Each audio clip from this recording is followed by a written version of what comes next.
ओम शांति। 31 दिसंबर सन 2024 की प्रातः मुरली में बाप दादा हमसे कहते हैं, मीठे बच्चे, बाप जो रोज़ रोज़ पढ़ाते हैं यह पढ़ाई कभी मिस नहीं करनी है। इस पढ़ाई से ही अंदर का संशय दूर होता है। मीठे बच्चे, बाप जो रोज़ रोज़ पढ़ाते हैं यह पढ़ाई कभी मिस नहीं करनी है। इस पढ़ाई से ही अंदर का संशय दूर होता है। प्रश्न है, बाप के दिल को जीतने की युक्ति क्या है? बाप के दिल को जीतने की युक्ति क्या है?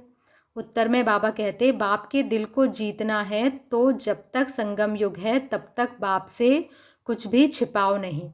अपने कैरेक्टर पर पूरा पूरा ध्यान दो। अगर कोई पाप कर्म हो जाता है तो अविनाशी सर्जन को सुनाओ तो हल्के हो जाएंगे। बाप जो शिक्षा देते हैं यही उनकी दया, कृपा व आशीर्वाद है। तो बाप से दया व कृपा मांगने की बजाय स्वयं पर कृपा करो। ऐसा पुरुषार्थ कर बाप के दिल को जीत लो। ओम शांति। अभी रूहानी बच्चे यह तो जानते हैं कि नई दुनिया में सुख है, पुरानी दुनिया में दुख है। दुख में सभी दुख में आ जाते हैं और सुख में सभी सुख में आ जाते हैं। सुख की दुनिया में दुख का नाम निशान नहीं, फिर जहाँ दुख है वहाँ सुख का नाम निशान नहीं। जहाँ पाप है वहाँ पुण्य का नाम निशान नहीं। जहाँ पुण्य है वहाँ पाप का नाम निशान नहीं है। वह कौन सी जगह है? एक है सतयुग, दूसरा है कलयुग। यह तो बच्चों की बुद्धि में ज़रूर होगा ही। बाबा कहते हैं यह तो बच्चों की बुद्धि में ज़रूर होगा ही। अभी दुख का समय पूरा होता है और सतयुग के लिए तैयारी हो रही है। हम अभी इस पतित छीछी दुनिया से उस पार सतयुग अर्थात राम राज्य में जा रहे हैं। नई दुनिया में है सुख, पुरानी दुनिया में है दुख। ऐसा नहीं जो सुख देता है वही दुख भी देता है, नहीं। सुख बाप देते हैं, दुख माया रावण देता है। उस दुश्मन की एफिजी हर वर्ष जलाते हैं।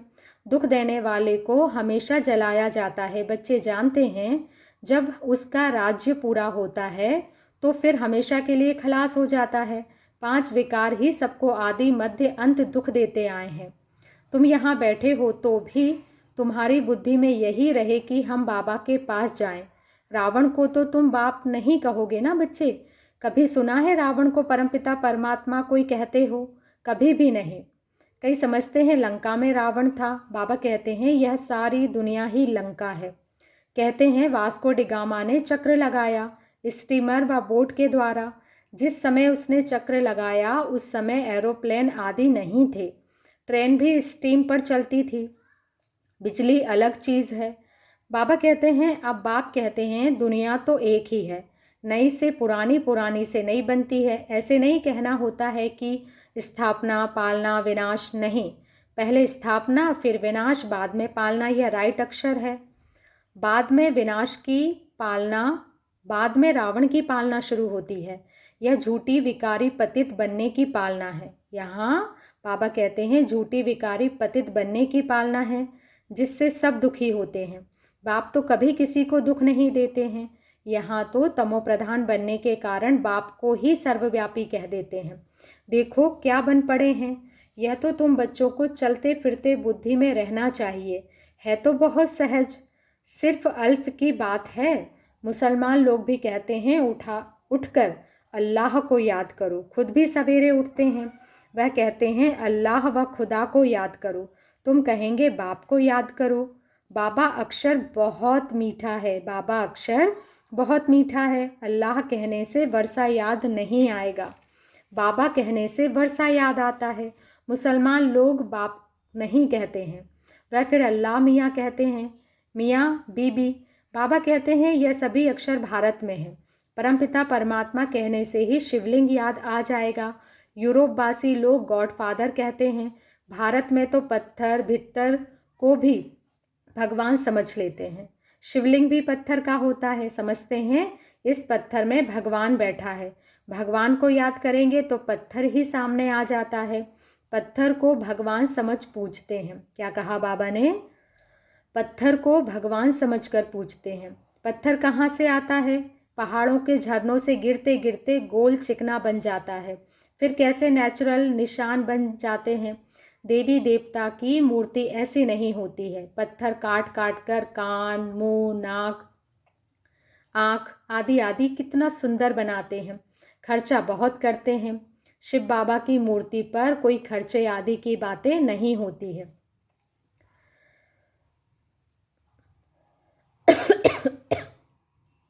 अभी तुम बच्चे समझते हो, हम सो देवी देवता चैतन्य में खुद बन रहे हैं। चैतन्य में होंगे तब पूजा आदि नहीं होगी। जब पत्थर बुद्धि बनते हैं तब पत्थर की पूजा करते हैं। चैतन्य हैं तो पूज्य हैं, फिर पुजारी बन जाते हैं। वहाँ ना कोई पुजारी होते, ना ही कोई पत्थर की मूर्ति होती है, दरकार ही नहीं होती।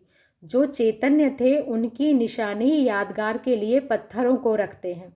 अभी इन देवताओं की कहानी का तुमको मालूम पड़ गया है कि इन देवताओं की जीवन कहानी क्या थी। फिर से वही रिपीट होती है। आगे यह ज्ञान चक्षु नहीं था तो जैसे पत्थर बुद्धि थे। अभी बाप द्वारा जो ज्ञान मिला है, ज्ञान एक ही है परंतु उठाने वाले नंबर बार है।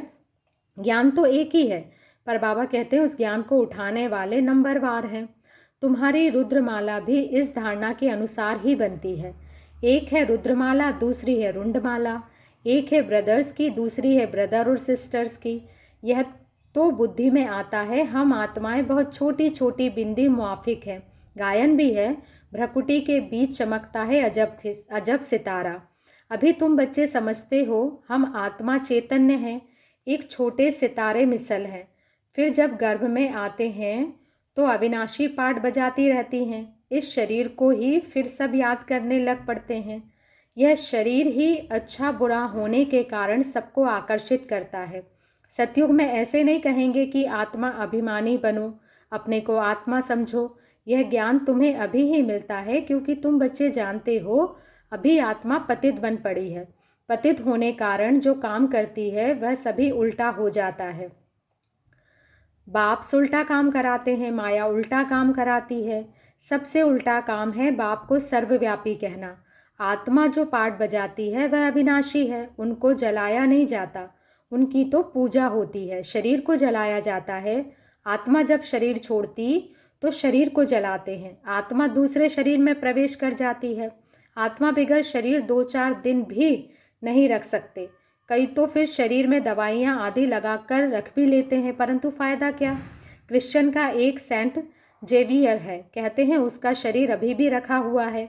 उनका भी जैसे मंदिर बना हुआ है, किसी को दिखाते नहीं हैं, सिर्फ उनके पाँव दिखाते हैं। कहते हैं कोई पाँव छू लेता है तो बीमार नहीं होता। पाँव छूने से बीमारी से हल्के हो जाते हैं तो समझते हैं उनकी कृपा हुई। बाबा कहते हैं भावना का भाड़ा मिल जाता है। निश्चय बुद्धि होने से कुछ फ़ायदा होता है, बाकी ऐसे हो तो ढेर के ढेर वहाँ जाए, मेला लग जाए। फिर तो बाप भी यहाँ आए हैं, फिर भी इतना ढेर नहीं होते। ढेर होने की जगह भी नहीं है। जब ढेर होने का समय आता है तो विनाश हो जाता है। यह भी ड्रामा बना हुआ है, इसका आदि व अंत नहीं है। हाँ, झाड़ की जड़जड़ीभूत अवस्था होती है, अर्थात तमो प्रधान बन जाता है, तब यह झाड़ चेंज होता है। कितना यह बेहद का बड़ा झाड़ है। पहले वह आएंगे जिनको पहले नंबर में जाना है, नंबरवार आएंगे ना।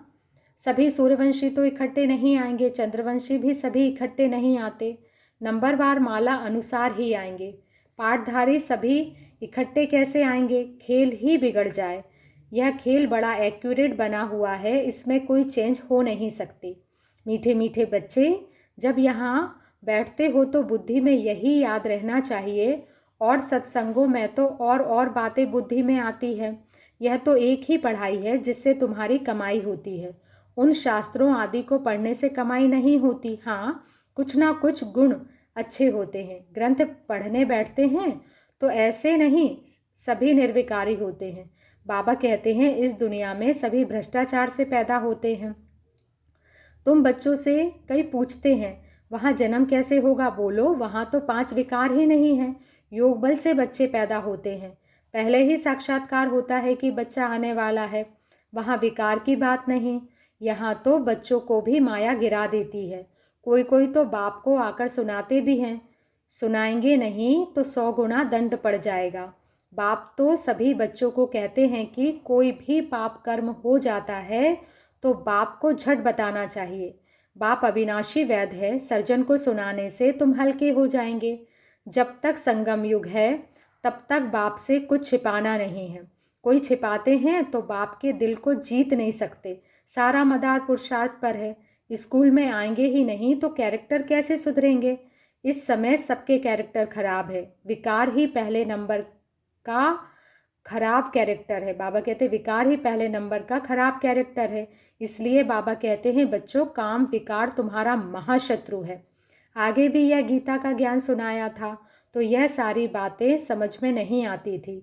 अब बाप डायरेक्ट गीता सुनाते हैं। अभी बाबा ने तुम बच्चों को दिव्य बुद्धि दी है तो भक्ति का नाम सुनते हंसी आती है कि क्या क्या करते थे। अभी तो बाप शिक्षा देते हैं, इसमें दया कृपा व आशीर्वाद की बात नहीं होती। बाबा कहते खुद पर ही दया कृपा व आशीर्वाद करनी है। बाप तो हर बच्चे को पुरुषार्थ कराते हैं। कोई तो पुरुषार्थ कर बाप के दिल को जीत लेते, कोई तो पुरुषार्थ करते करते मर भी पड़ते। बाप तो हर बच्चे को एक जैसा ही पढ़ाते हैं। फिर कोई समय ऐसी गुह्य बातें निकलती है जो पुराना संशय ही उड़ जाता है, फिर खड़े हो जाते हैं। इसलिए बाबा की पढ़ाई कभी मिस नहीं करनी चाहिए। मुख्य है बाप की याद, देवी गुण भी धारण करने हैं। कोई कुछ छीछी बोले तो सुना अनसुना कर देना चाहिए। Hear no evil, see no evil, talk no evil. ऊंच पद पाना है तो मान अपमान सुख दुख हार जीत सब सहन करना है। बाप कितनी युक्तियां बतलाते हैं, फिर भी बच्चे बाप का भी सुना अनसुना कर देते हैं। तो यह क्या पद पाएंगे। बाप कहते हैं जब तक अशरीरी नहीं बने हैं तब तक माया की कुछ ना कुछ चोट लगती रहेगी। बाप का कहना नहीं मानते तो बाप का डिसरिगार्ड करते हैं। फिर भी बाप कहते हैं बच्चे सदा जीते जागते रहो और बाप को याद करके ऊंचा पद पाओ। अच्छा, मीठे मीठे से खिलते बच्चों प्रति माता पिता बाप दादा को याद प्यार और गुड मॉर्निंग। रूहानी बाप की रूहानी बच्चों को नमस्ते और हम रूहानी बच्चों की रूहानी माता पिता बाप दादा को याद प्यार गुड मॉर्निंग और नमस्ते। शुक्रिया बाबा, शुक्रिया। धारणा के लिए मुख्य सार में बाबा कहते हैं कोई भी उल्टी सुल्टी बातें करे तो सुना अनसुना कर देना है। Hear no evil, see no evil. दुख सुख मान अपमान सब कुछ सहन करना है। कोई भी उल्टी सुल्टी बातें करे तो सुना अनसुना कर देना है। हियर नो इविल, दुख सुख मान अपमान सब कुछ सहन करना है। सेकेंड पॉइंट है बाप जो सुनाते हैं उसे कभी सुना अनसुना कर बाप का डिसरिगार्ड नहीं करना है। माया की चोट से बचने के लिए अशरीरी रहने का अभ्यास जरूर करना है। बाप जो सुनाते हैं उसे कभी भी सुना अनसुना कर बाप का डिसरिगार्ड नहीं करना है। माया की चोट से बचने के लिए अशरीरी रहने का अभ्यास जरूर करना है। आज का वरदान है बाप समान रहमदिल बन सबको क्षमा कर स्नेह देने वाले मास्टर दाता भव। बाप समान रहमदिल बन सबको क्षमा का स्नेह देने वाले मास्टर दाता भव। जैसे बाप को रहमदिल मर्सीफुल कहते हैं, ऐसे आप बच्चे भी मास्टर रहमदिल हो। जो रहमदिल है वही कल्याण कर सकते हैं। जो रहमदिल है वही कल्याण कर सकते हैं। अकल्याण करने वाले को भी क्षमा कर सकते हैं।